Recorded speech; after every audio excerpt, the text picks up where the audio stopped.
Sundays. Now the winter seemed long.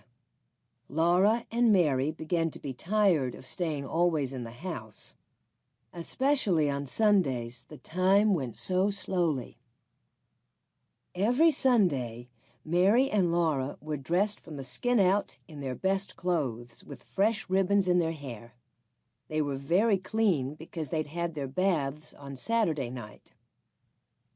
In the summer, they were bathed in water from the spring, but in the winter time, Pa filled and heaped the wash tub with clean snow, and on the cook stove it melted to water.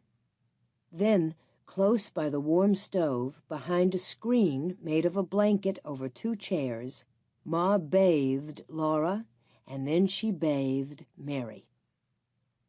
Laura was bathed first because she was littler than Mary.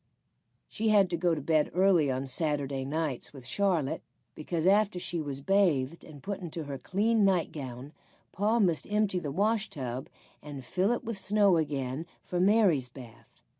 Then after Mary came to bed, Ma had her bath behind the blanket, and then Pa had his, and they were all clean for Sunday. On Sundays, Mary and Laura must not run or shout or be noisy in their play. Mary could not sew on her 9-patch quilt, and Laura could not knit on the tiny mittens she was making for baby Carrie. They might look quietly at their paper dolls, but they must not make anything new for them. They were not allowed to sew on doll clothes, not even with pins. They must sit quietly and listen while Ma read Bible stories to them, or stories about lions and tigers and white bears from Pa's big green book, The Wonders of the Animal World. They might look at pictures, and they might hold their rag dolls nicely and talk to them, but there was nothing else they could do. Laura liked best to look at the pictures in the big Bible with its paper covers. Best of all was the picture of Adam naming the animals. Adam sat on a rock, and all the animals and birds, big and little, were gathered around him, anxiously waiting to be told what kind of animals they were. Adam looked so comfortable. He did not have to be careful to keep his clothes clean because he had no clothes on.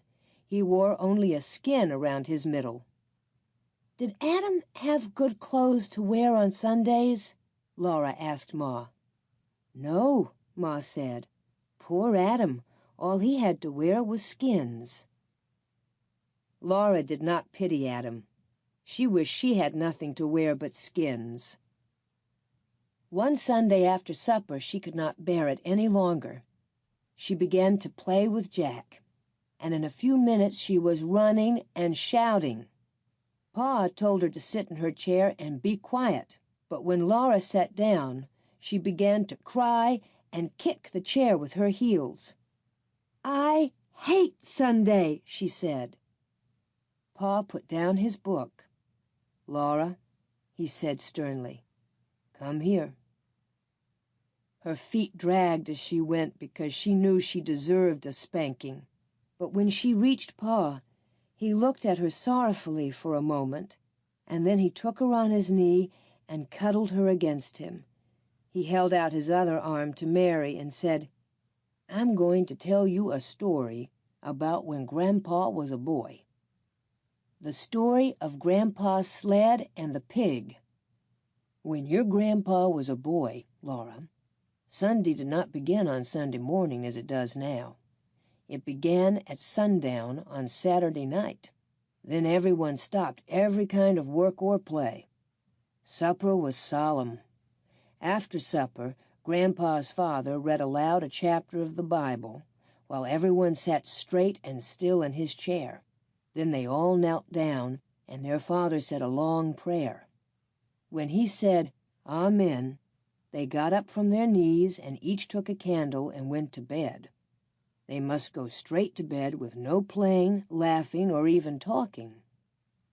Sunday morning, they ate a cold breakfast because nothing could be cooked on Sunday. Then they all dressed in their best clothes and walked to church. They walked because hitching up the horses was work, and no work could be done on Sunday. They must walk slowly and solemnly, looking straight ahead. They must not joke or laugh or even smile. Grandpa and his two brothers walked ahead, and their father and mother walked behind them. In church, Grandpa and his brothers must sit perfectly still for 2 long hours and listen to the sermon. They dared not fidget on the hard bench. They dared not swing their feet. They dared not turn their heads to look at the windows or the walls or the ceiling of the church. They must sit perfectly motionless and never for one instant take their eyes from the preacher. When church was over, they walked slowly home. They might talk on the way, but they must not talk loudly, and they must never laugh or smile. At home, they ate a cold dinner which had been cooked the day before. Then all the long afternoon they must sit in a row on a bench and study their catechism until at last the sun went down and Sunday was over. Now Grandpa's home was about halfway down the side of a steep hill. The road went from the top of the hill to the bottom, right past the front door, and in winter it was the best place for sliding downhill that you can possibly imagine. One week, Grandpa and his two brothers, James and George, were making a new sled. They worked at it every minute of their playtime. It was the best sled they had ever made, and it was so long that all 3 of them could sit on it, one behind the other. They planned to finish it in time to slide downhill Saturday afternoon. For every Saturday afternoon they had 2 or 3 hours to play. But that week, their father was cutting down trees in the big woods. He was working hard, and he kept the boys working with him. They did all the morning chores by lantern light and were hard at work in the woods when the sun came up. They worked till dark, and then there were the chores to do. And after supper they had to go to bed so they could get up early in the morning. They had no time to work on the sled until Saturday afternoon. Then they worked at it just as fast as they could, but they didn't get it finished till just as the sun went down Saturday night.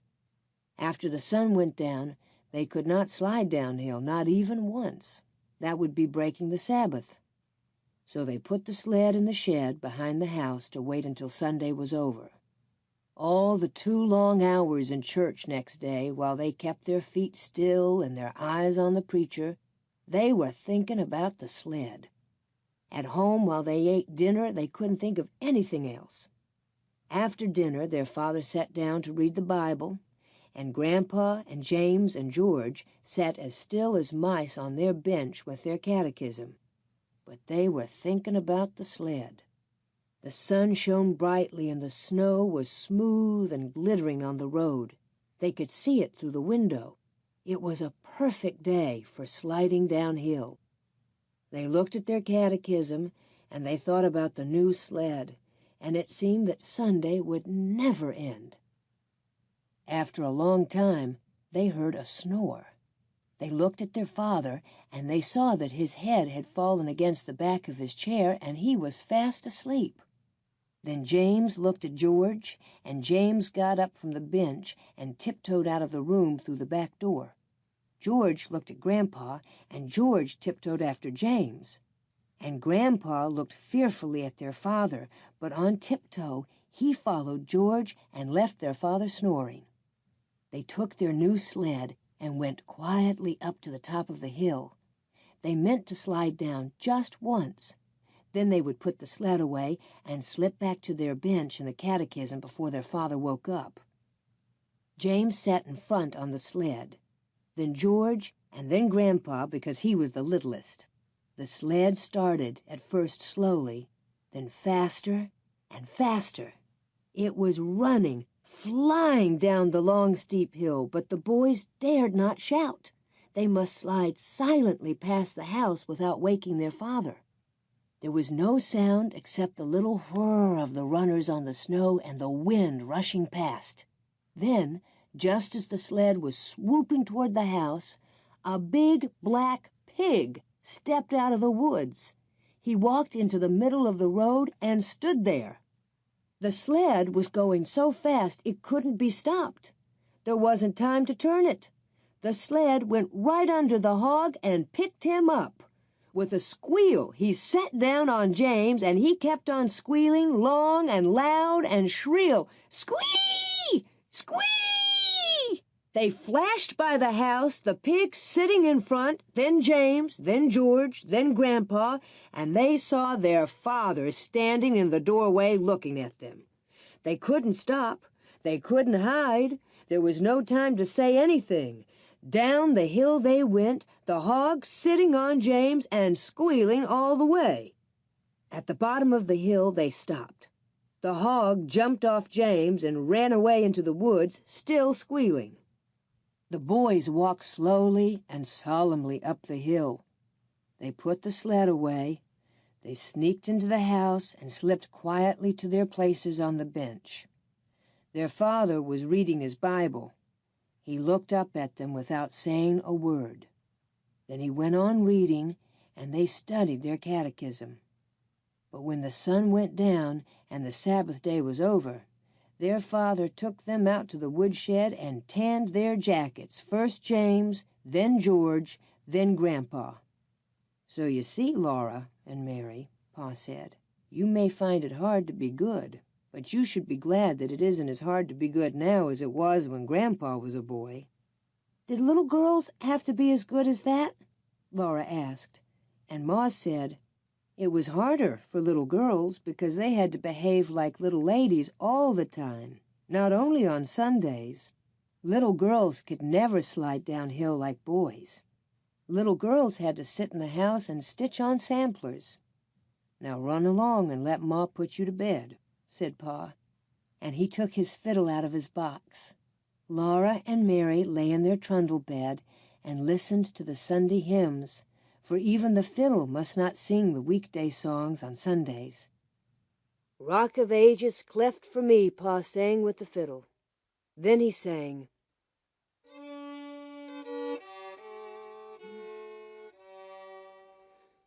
"Shall I be carried to the skies on flowery beds of ease, while others fought to win the prize and sailed through bloody seas?" Laura began to float away on the music, and then she heard a clattering noise, and there was Ma by the stove getting breakfast. It was Monday morning, and Sunday would not come again for a whole week. That morning, when Pa came in to breakfast, he caught Laura and said he must give her a spanking. First he explained that today was her birthday, and she would not grow properly next year unless she had a spanking. And then he spanked so gently and carefully that it did not hurt a bit. 1, 2, 3, 4, 5, 6, he counted, and spanked slowly. 1 spank for each year, and at the last 1 big spank to grow on. Then Pa gave her a little wooden man he had whittled out of a stick to be company for Charlotte. Ma gave her 5 little cakes, 1 for each year that Laura had lived with her and Pa. And Mary gave her a new dress for Charlotte. Mary had made the dress herself when Laura thought she was sewing on her patchwork quilt. And that night, for a special birthday treat, Pa played Pop Goes the Weasel for her. He sat with Laura and Mary close against his knees while he played. "Now watch," he said. "Watch, and maybe you can see the weasel pop out this time." Then he sang, "A penny for a spool of thread, another for a needle. That's the way the money goes." Laura and Mary bent close, watching, for they knew now was the time. Said Pa's finger on the string. Sang the fiddle plain as plain. But Laura and Mary hadn't seen Pa's finger make the string pop. "Oh, please, please do it again," they begged him. Pa's blue eyes laughed, and the fiddle went on while he sang, All around the cobbler's bench, the monkey chased the weasel, the preacher kissed the cobbler's wife, pop goes a weasel. They hadn't seen Pa's finger that time either. He was so quick they could never catch him. So they went laughing to bed and lay listening to Pa and the fiddle singing, There was an old darky and his name was Uncle Ned, and he died long ago, long ago. There was no wool on the top of his head, in the place where the wool ought to grow. His fingers were as long as the cane in the brake, his eyes they could hardly see, and he had no teeth for to eat the hoe cake, so he had to let that hoe cake be. So hang up the shovel and the hoe, lay down the fiddle and the bow. There's no more work for old Uncle Ned, for he's gone where the good darkies go.